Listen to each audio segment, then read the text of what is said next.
Good morning everyone, welcome back to my YouTube channel. आज है 28 नवंबर। तो आज की क्लास में हम 28 नवंबर 2024 के करंट अफेयर्स नोट्स का हैंड रिटन फॉर्म में रिवीजन करेंगे। अगर आप हमारे चैनल पर नए हैं तो चैनल को सब्सक्राइब जरूर करें। और इस क्लास की पीडीएफ कहाँ पर मिलेगी, इसकी जानकारी हम देंगे वीडियो के लास्ट में, तो अंत तक बने रहें। और इसमें हम डेली 10 इम्पोर्टेंट क्वेश्चंस को डिस्कस करते हैं और इनसे रिलेटेड जितने भी क्वेश्चन बन सकते हैं उनकी भी चर्चा इसी क्लास में हम करते हैं। चलिए शुरू करते हैं हमारी आज की क्लास। आज का हमारा फर्स्ट क्वेश्चन है, ब्लूमबर्ग इंडेक्स अभी हाल ही में जारी हुआ है और इस इंडेक्स में अरबपतियों की सूची में टॉप पर कौन रहे हैं। तो ये रहे एलन मस्क, जो 348 बिलियन डॉलर की संपत्ति के मालिक हैं और इतिहास में अब तक के सबसे अमीर व्यक्ति बन गए हैं। तो अब तक के इतिहास में सबसे अमीर व्यक्ति कौन बन गए? Elon Musk. और ये इंडेक्स जारी किया है ब्लूमबर्ग इंडेक्स के तहत। अमेरिका के राष्ट्रपति कौन है? 47वें राष्ट्रपति बने हैं डोनाल्ड ट्रंप, जो रिपब्लिकन पार्टी से संबंधित हैं। और डोनाल्ड ट्रंप के राष्ट्रपति बनते ही टेस्ला कंपनी के शेयर की कीमत में 139% की वृद्धि हो गई है।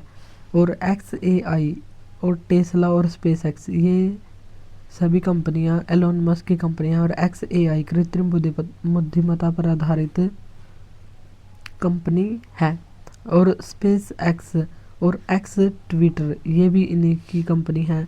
विली जिन किंग कप का विजेता कौन बना है? तो इसका विजेता बना है कोको गॉफ। और यदि देश पूछे तो देश कौन सा होगा, तो इसका नाम बताना आपको कमेंट बॉक्स में। और यह महिलाओं से संबंधित टेनिस खेल का कप है, विली जिनकिंग कप। परोपकार की श्रेणी में भारत में शीर्ष पर कौन रहे हैं? तो ये रहे शिव नादर।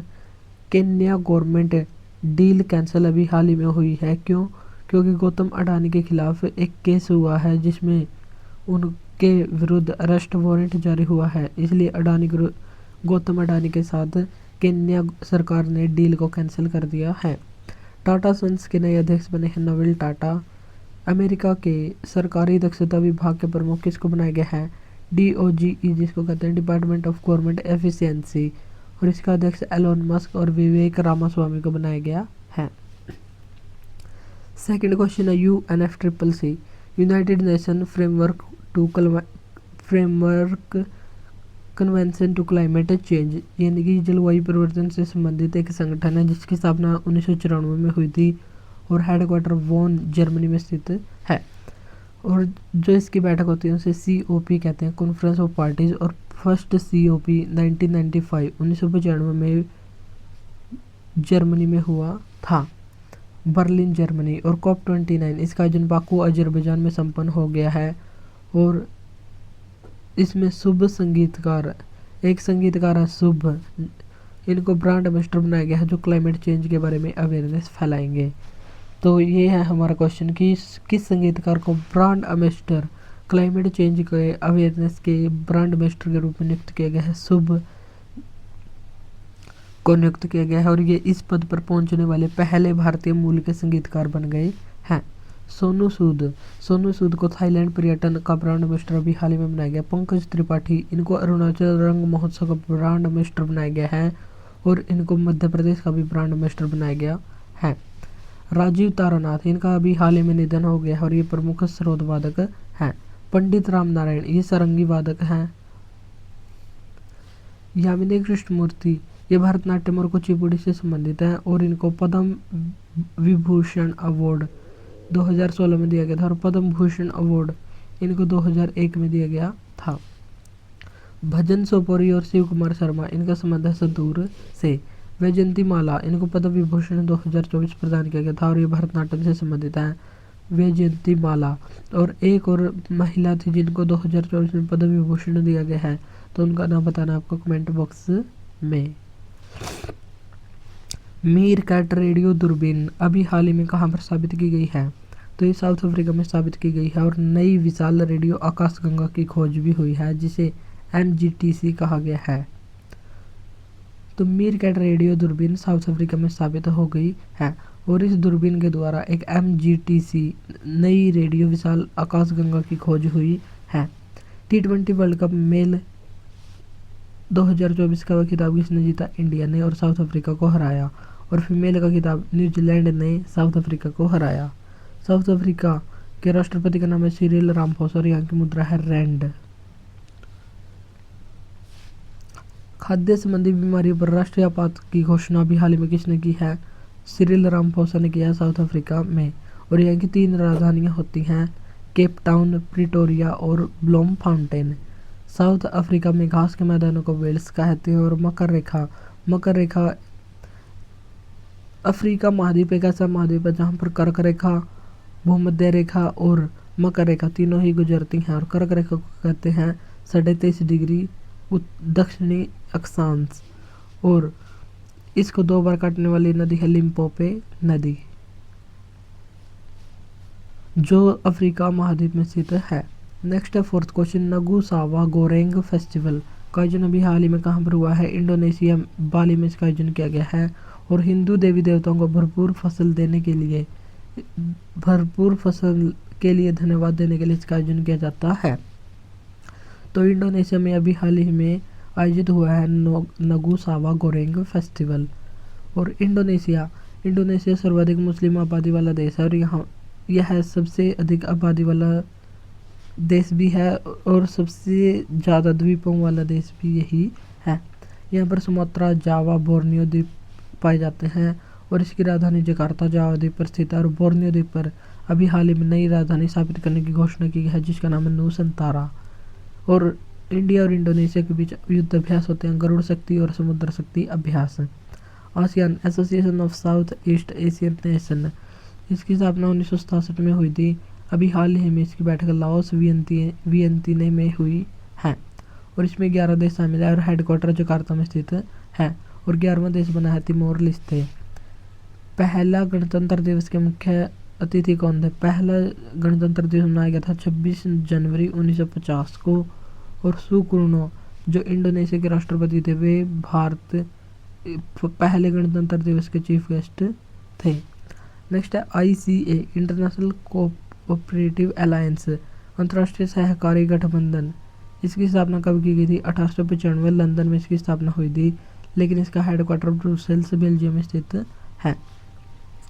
वैश्विक सहकारी सम्मेलन का आयोजन 2024 में भारत मंडपम नई दिल्ली में किया गया है। और PM मोदी, भूटान के प्रधानमंत्री शेरिंग टोब्गे और सहकारिता मंत्री अमित शाह ने इसमें भाग लिया है। और अब की बार इसकी थीम है सहकारी सभी के लिए समृद्धि का निर्माण करती है। सहकारिता सभी के लिए समृद्धि का निर्माण करती है, इसकी थीम है। और UN अंतर्राष्ट्रीय सहकारिता वर्ष 2025 को घोषित किया है। तो जैसे 2023 में मोटे अनाज का वर्ष मनाया गया है या बाजरा का वर्ष मनाया गया है, 2024 में कैमलेट्स या ऊँटों का वर्ष मनाया गया, उसी प्रकार 2025 अंतर्राष्ट्रीय सहकारिता वर्ष के रूप में मनाया जाएगा। अनुच्छेद 43B, इसका संबंध किससे है? तो सहकारी समिति से संबंधित है। और 97वां संविधान संशोधन 2011 से संबंधित है। 43A का संबंध उद्योगों का प्रबंधन करने से है। और 42वें संविधान संशोधन के द्वारा इसको जोड़ा गया था। यूनेस्को की 46वीं विश्व धरोहर बैठक का आयोजन कहाँ पर किया गया है? दिल्ली में। और इसमें 43वें हेरिटेज साइट मोइदम को जोड़ा गया, जो अहोम राजवंश के कब्रिस्तान कहलाते हैं। IOC, इंटरनेशनल ओलंपिक कमेटी की बैठक अभी हाल ही में मुंबई में संपन्न हुई है। और 34वें Olympic game Los Angeles America में होंगे और इसमें क्रिकेट शामिल होगा। ग्लोबल फिनटेक समिट, इसका आयोजन भी मुंबई में हुआ है। और 33वें क्रम के ओलंपिक पेरिस में संपन्न हो चुके हैं। और इसमें ओलंपिक ऑर्डर का गोल्ड अवार्ड ये इमैनुअल मैक्रोन को दिया गया है। और इसमें भारत की रैंक है 71। और भारत ने इसमें टोटल 6 मेडल जीते हैं, जिसमें से 5 ब्रॉन्ज मेडल हैं और 1 है सिल्वर मेडल नीरज चोपड़ा ने जीता था। और पहला ब्रॉन्ज मेडल मनु भाकर ने जीता था। और मनु भाकर ने इसमें 2 ब्रॉन्ज मेडल जीत लिए हैं। तो एक ही ओलंपिक में 2 मेडल जीतने वाली पहली भारतीय महिला भी मनु भाकर बन गई है। 6th क्वेश्चन है हमारा, स्ट्रोंग भाषा अभी हाल ही में किसने विकसित की है? तो ये India institute of science IIS Bengaluru के द्वारा इसको स्थापित किया गया है। और नैनोपोर रिसर्च के लिए विकास किया गया है। और ये वेरी स्मॉल, नैनो का मतलब होता है वेरी स्मॉल और पोर का मतलब होता है छिद्र या होल। तो वेरी स्मॉल छिद्र का अध्ययन करना इसका मुख्य उद्देश्य है और इसको लीड अनंत गोविंदराजन करेंगे। तो अभी हाल ही में स्ट्रोंग भाषा को विकसित किसने किया है? Indian institute of science Bengaluru के द्वारा साबित किया गया है। डेविस कप इंडिया में अब तक एक बार भी नहीं जीता है। भारत में क्लासिकल लैंग्वेज की संख्या कितनी है? 11 है। पहले 6 होती थी, अब 5 नई जोड़ी गई हैं। 6 कौन कौन सी होती थी? तमिल, जिसको 2004 में शामिल किया गया था।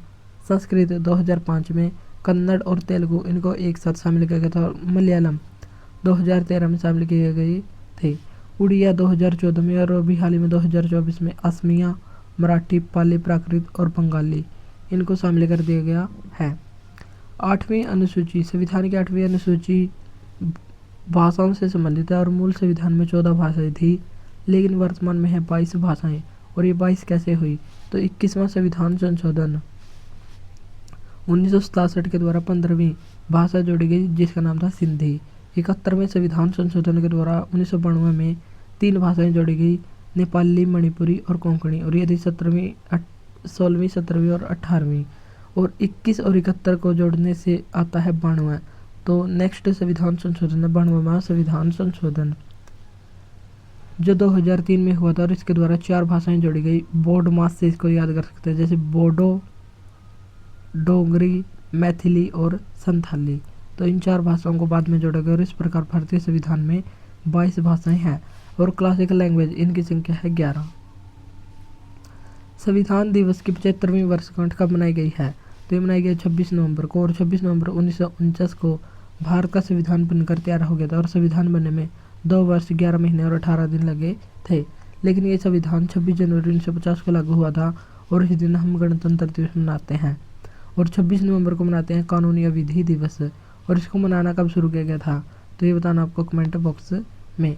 और इसकी थीम है 75 वर्ष पूर्ण, हमारा संविधान हमारा अभिमान, स्वाभिमान।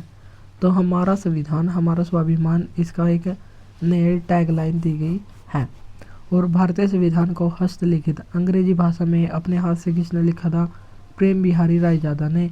और इसका अलंकरण किसने किया था? तो अलंकरण नंदलाल घोष के द्वारा किया गया था। 26 नवंबर को और कौन सा दिवस मनाया जाता है? नेशनल मिल्क डे मनाया जाता है वर्गीज कुरियन के जन्म दिवस पर।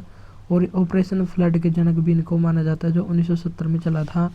और इन्हीं को श्वेत क्रांति का जनक भी माना जाता है। अंतर्राष्ट्रीय दुग्ध दिवस ये मनाया जाता है 1 जून को। और नागरिकता संबंधी अनुच्छेद कब लागू हुए थे? 26 नवंबर 1949 को लागू हुए थे। और नागरिकता का वर्णन संविधान के भाग 2 अनुच्छेद 5 से 11 में किया गया है। राष्ट्रीय विधिक सहायता प्राधिकरण यानी कि नालसा की स्थापना किस अधिनियम के तहत हुई थी? 42वें संविधान संशोधन के द्वारा 9 नवंबर 1987 को इसकी स्थापना हुई थी। और 39A अनुच्छेद में इसको डाला गया है। और 9 नवंबर को नेशनल लीगल सर्विस डे भी मनाया जाता है। 8वां क्वेश्चन है, यूनिसेफ और इंडसइंड बैंक के बीच एग्रीमेंट हुआ है। और ये एग्रीमेंट किसके लिए हुआ है? CSR कॉरपोरेट सोशल रिस्पॉन्सिबिलिटी के लिए हुआ है, जिसके द्वारा 5 आकांक्षी जिले जहाँ पर विकास नहीं हुआ है लेकिन वो लोग विकास करना चाहते हैं, तो ऐसे 5 जिले आकांक्षी जिलों को सिलेक्ट किया है। और जलवायु परिवर्तन के प्रति लचीलापन लाने के लिए इनको सिलेक्ट किया गया है। और ये 5 जिले हैं, धाराशिव जो महाराष्ट्र का जिला है, बेगूसराय बिहार का जिला, बारागांव जिला ये राजस्थान का है, विरुधुनगर तमिलनाडु का है और बहराइच उत्तर प्रदेश का है। तो इन 5 आकांक्षी जिलों के लिए कॉरपोरेट सोशल रिस्पॉन्सिबिलिटी के तहत 5 जिलों को सिलेक्ट किया है। और यूनिसेफ और इंडसइंड बैंक के बीच समझौता हुआ है। COP29 इसका आयोजन हुआ है बाकू में। और COP28 इसका आयोजन UAE में हुआ है और इसका संबंध है क्लाइमेट चेंज से। और COP16 कोलंबिया में हुआ है और जैव विविधता से संबंधित यह है सम्मेलन है। यूनिसेफ के ब्रांड एम्बेसडर अभी हाल में कौन बने हैं? Kareena Kapoor. Kyoto protocol 1997 Japan के एक शहर में हुआ था और ग्रीन हाउस गैसों के उत्सर्जन को इसको कम करना था, लेकिन इसको 2005 में लागू किया गया था। नेक्स्ट 9th क्वेश्चन, चिनार बोट रेस 2024 का आयोजन कहाँ पर हुआ है? चिनार नाम के पेड़ के कारण इसका नाम हो गया चिनार बोट रेस, क्योंकि चिनार के पेड़ से ही यहाँ पर बोट बनती है, इसलिए इसको कहते हैं चिनार बोट रेस। और इसका आयोजन जम्मू कश्मीर के श्रीनगर में भी डल झील के किनारे हुआ है और आर्मी के द्वारा इसका आयोजन किया गया है। और डल झील को कश्मीर का मुकुट और श्रीनगर का गहना भी कहते हैं। अब हम देख लेते कुछ इंपॉर्टेंट क्वेश्चन। वुलर झील, ये भारत की सबसे बड़ी मीठे पानी की झील है और भारत की सबसे बड़ी खारे पानी की झील, तो ये बतानी आपको कमेंट बॉक्स में। रऊफ, कूद और हिकात डांस, ये जम्मू कश्मीर से संबंधित है और जम्मू कश्मीर के फेस्टिवल हैं खीर भवानी मेला, कंचौथ फेस्टिवल, कंचौथ जो करवा चौथ होता है उसे जम्मू कश्मीर में कंचौथ कहते हैं, हेरात फेस्टिवल जो महाशिवरात्रि होती है जम्मू कश्मीर में इसको हेरात कहते हैं, Sinthan snow festival, tulip festival, इसे बैंगनी क्रांति के नाम से भी जानते हैं, ट्यूलिप फेस्टिवल और खीर भवानी मेला, ये सभी यहीं पर होते हैं। Dachigam festival, Dachigam national park, ये हंगुल के लिए फेमस है और हंगुल कश्मीरी मृग को कहते हैं। कल्हण की पुस्तक का नाम है राज तरंगिणी और इसमें कश्मीर के इतिहास में 3 वंश हुए हैं और इन वंशों का जिक्र राज तरंगिणी पुस्तक में मिलता है। नेक्स्ट है 10th क्वेश्चन, 10th और लास्ट क्वेश्चन है डेविस कप, इसका संबंध है टेनिस से और इसमें 8 टीमों के द्वारा भाग लिया गया है और सबसे पहले इसकी शुरुआत 1900 में हुई थी और 2 देशों ने ही इसमें भाग लिया था, अमेरिका और इंग्लैंड ने। और फाइनल मैच अब की बार 2024 में स्पेन में हुआ है और स्पेन में भी इटली और नीदरलैंड के बीच हुआ है और इटली के जैनिक सिनर इसमें शामिल थे, तो इटली ने इसको जीत लिया है और इटली ने डेविस कप को तीसरी बार जीत लिया है। पहली बार 1976 में जीता था, फिर 2023 और अब 2024, यानी कि 3 बार जीत लिया है। अब हम देख लेते कुछ important cup. Copa America cup football से संबंधित तो अर्जेंटीना ने कोलंबिया को हराया, तो अर्जेंटीना इसमें विजेता रहा। यूरो कप फुटबॉल से संबंधित स्पेन और इंग्लैंड, स्पेन इसमें विजेता रहा और इंग्लैंड उप विजेता रहा। फीफा 2022 ये कतर दोहा में आयोजित हुआ था, अर्जेंटीना ने फ्रांस को हराया था।